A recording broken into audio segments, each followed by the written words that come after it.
इस वक्त बीजेपी प्रवक्ता सुधांशु त्रिवेदी एक प्रेस कॉन्फ्रेंस को संबोधित कर रहे हैं, सीधे आपको लेकर चलते हैं। पोप ग्रेगरी द 13th के द्वारा 1582 में करेक्टेड और अंग्रेजों द्वारा 1752 में अंगीकृत इस अंग्रेजी नववर्ष के प्रथम दिन की आप सभी को बधाई।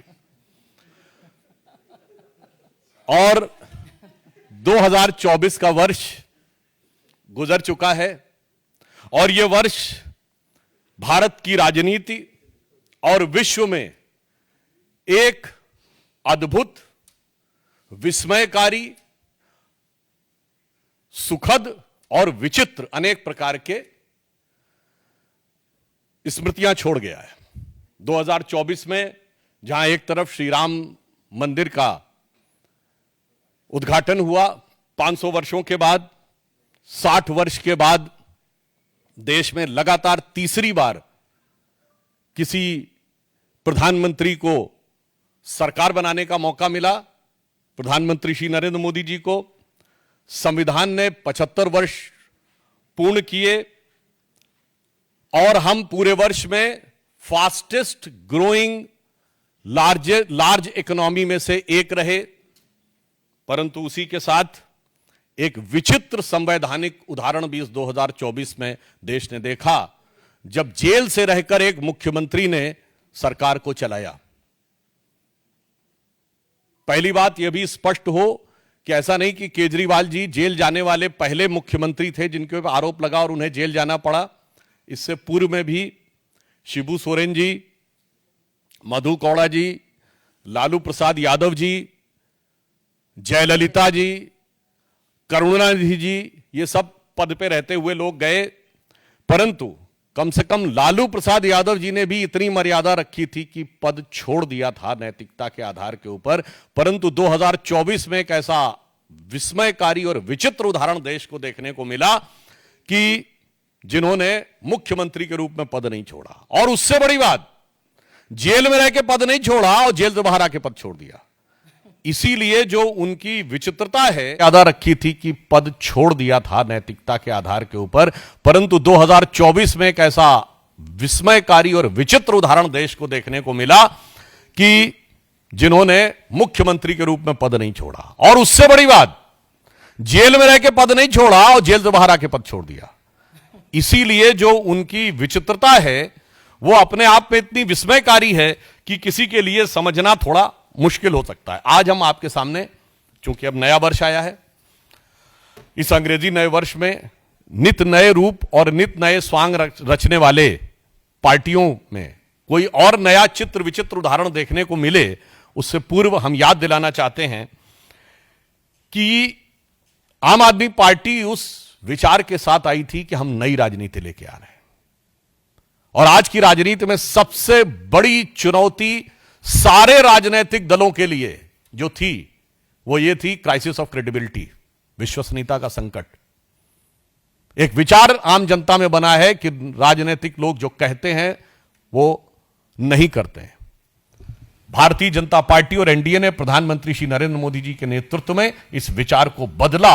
हमने राजनीति में प्रामाणिकता को स्थापित किया और आम आदमी पार्टी उसकी दूसरी एक्सट्रीम है, जो कहते हैं वो कभी नहीं करते हैं।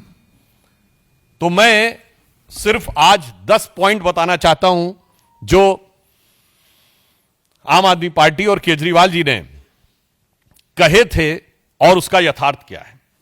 उन्होंने कहा था कि जो लटकते हुए तार हैं, अनसेफ इलेक्ट्रिक वायर्स, उनसे वो मुक्त कर देंगे। आज ये सवाल इसलिए है कि 10 साल उनको सरकार में हो गए, उससे पहले भी 2013 में भी उनकी सरकार रही थी। तो 10 साल से अधिक रहने के बाद दिल्ली में लटकते हुए बिजली के तारों की स्थिति यह है कि 26 वर्ष का एक नवयुवक 23 जुलाई 2024 को उन लटकते हुए बिजली के तारों की भेंट चढ़ गया। दूसरा, उन्होंने दावा किया था कि 24 आवर क्लीन ड्रिंकिंग वाटर देंगे। और अभी जब गर्मी आया तो लोगों ने देखा कि उत्तर पश्चिम दिल्ली और बाहरी दिल्ली के क्षेत्रों में किस ढंग से पानी को लेकर हाहाकार था। और पत्रकारों ने भी जाके देखा। चलिए, आप नेताओं की बात पे, राजनीतिक दलों के कार्यकर्ताओं की बात पे विश्वास न करें कि वो उसमें किस प्रकार की दुर्गंध आती थी जिस पानी का प्रयोग करना पड़ता था। फिर इन्होंने कहा वर्ल्ड क्लास एजुकेशन सिस्टम देंगे, यह दावा किया। और इतना ही नहीं, याद करिए, इनके मुंह से निकल गया था दुनिया का सबसे बड़ा अखबार जो है न्यूयॉर्क टाइम्स में छपवाना कितना मुश्किल है। छपवाना शब्द था, कोई जाके उस बाइट को चेक कर सकता है। तो पहले तो पढ़े लिखे मुख्यमंत्री को यह नहीं पता था कि दुनिया का सबसे बड़ा अखबार न्यूयॉर्क टाइम्स नहीं है, दुनिया का सबसे बड़ा अखबार है जापान का यामानो शिमरी, और अमेरिका का भी सबसे बड़ा न्यूयॉर्क टाइम्स नहीं है, अमेरिका का सबसे बड़ा है यूएसए टुडे। खैर, इस अत्यधिक पढ़े लिखे मुख्यमंत्री को ने कहा छपवाना कितना मुश्किल है, और हकीकत क्या थी कि high court has reprimanded that the flawed education system, और इसमें कई चीजों को लेकर कोर्ट ने अप्रसन्नता जाहिर की। यानी दावा ये और वास्तविकता ये। फिर इन्होंने कहा मेडिकल ट्रीटमेंट को बहुत इंप्रूव करेंगे, और वास्तविकता यह थी कि कोविड के दौरान क्या हाहाकार मचा, और उस हाहाकार के ऊपर ध्यान देने की बजाय प्रचार के ऊपर सारा ध्यान था। आप सबको याद हो कि मोहल्ला क्लिनिकों में जो भ्रष्टाचार की चीजें प्रकाश में आई, जिसमें एक प्रकरण ऐसा था कि एक दिन में 539 लोगों का निस्तारण हुआ, जबकि मोहल्ला क्लिनिक 9 बजे से लेकर 1 बजे तक 4 घंटे में चलती है। 240 मिनट में 539 लोगों का निस्तारण, मतलब 20 सेकंड के अंदर डॉक्टर ने मरीज को देख भी लिया, असेसमेंट कर भी दिया, पर्चा लिख भी दिया, और दवा मिल भी गई। और कौन सी ऐसी मोहल्ला क्लिनिक थी जिसकी इतनी कैपेसिटी थी कि सीसीटीवी फुटेज दिखा जाए कि 539 लोग आके कहां खड़े हो गए थे। यह यथार्थ था। उसके बाद उन्होंने कहा पोल्यूशन फ्री इंवायरमेंट देंगे। आज स्थिति यह है, इसमें कुछ कहने की जरूरत नहीं है। जिस तरह इस समय जाड़े का मौसम चल रहा है, हाँ, हम ये कह सकते हैं कि हम उनको शुभकामना भी देते हैं। केजरीवाल जी का स्वास्थ्य बेहतर हो गया है। मुख्यमंत्री बनने से पहले जिस चीजें नजर आती थी, मगर दिल्ली की आबो हवा की सेहत बहुत खराब होती चली गई है। इसके बाद इन्होंने कहा कि जो कूड़े के ढेर, यानी ये छठा पॉइंट है, कूड़े के ढेर, इनको समाप्त करेंगे। और आज स्थिति यह है कि कूड़े के ढेरों की हाइट बढ़ रही थी। कुतुब मीनार से कुछ मीटर की दूरी के ऊपर, कुछ थोड़ी दूरी के ऊपर जो कूड़े का ढेर है, उसकी हाइट ऐसा समाचारों में आया कि 8 मीटर तक बढ़ गई है। 7वां दावा, दिल्ली महिलाओं के लिए सुरक्षित बनाएंगे।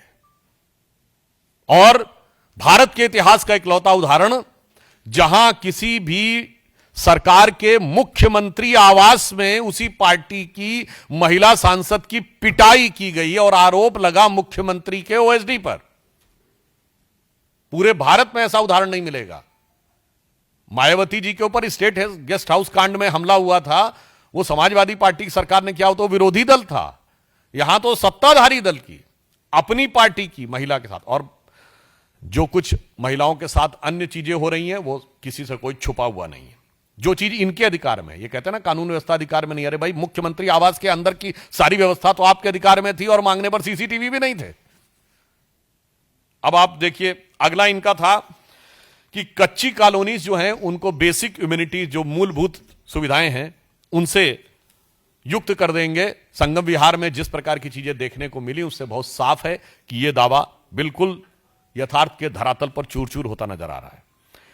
फिर इन्होंने यह कहा था कि जो झुग्गी झोपड़ी के में रहने वाले लोग हैं, उनको स्थायी आवास देंगे। आज 1 दशक पूरा होने के बाद भी यह दावा सिर्फ हवाई दावा है, जबकि प्रधानमंत्री जी के प्रेरणा से चलने वाली योजना में 3024 फ्लैट्स अब तक कालकाजी एरिया में झुग्गी झोपड़ी के लोगों को दिए जा चुके हैं। हम जो कहते हैं वो करते हैं, और जो वो कहते हैं वो कभी नहीं करते। अब यमुना की सफाई, आप सभी को पता है, उनका वीडियो भी अवेलेबल है कि यमुना की सफाई कैसी करेंगे, कि वो नहा के दिखा देंगे। और आज स्थिति है कि वो पास जाने में भी हिचकते हैं। यमुना की झाग वाली फोटोएं आप सब ने देखी। अतः ये 10 पॉइंट हैं जो हम लोगों ने कहे कि केजरीवाल जी के दावे। 1, बिजली के तार। 2, clean drinking water. 3, world class education system. 4, स्वास्थ्य की बेहतर सुविधाएं। 5वां, पर्यावरण प्रदूषण। 6, गंदगी के ढेर। 7वां, महिला सुरक्षा। 8वां, कच्ची कॉलोनियों में बेसिक फैसिलिटीज और नवा झुग्गी झोपड़ी के लोगों को मकान और 10वां यमुना की सफाई। ये तो नहीं किया, मगर काम ऐसे अद्भुत किए हैं कि भारत की राजनीति में उदाहरण न मिले।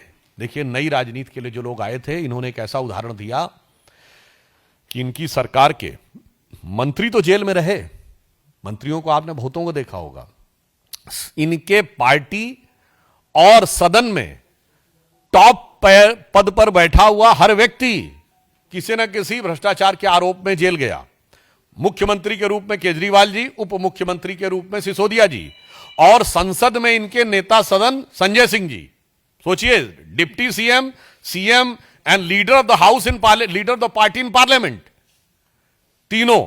अच्छा, और देखिए अलग अलग प्रकार के आरोप, ऐसे आपने विविधतापूर्ण भ्रष्टाचार कभी नहीं देखा होगा।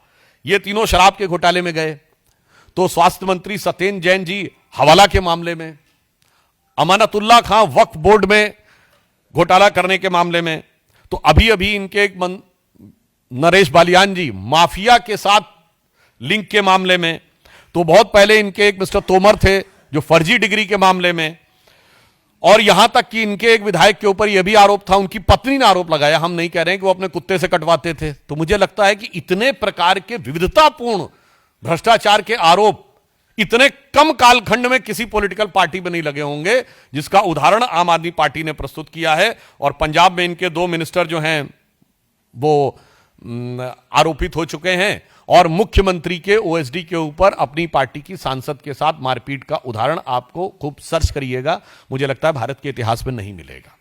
इसलिए हम बहुत साफ साफ यह बात कहना चाहते हैं कि दिल्ली की जनता अब नित बदलते हुए इस स्वांग को पूरी तरीके से समझ चुकी है, और इसलिए मैं एक पंक्ति में कहना चाहूंगा आम आदमी पार्टी के लिए और उनके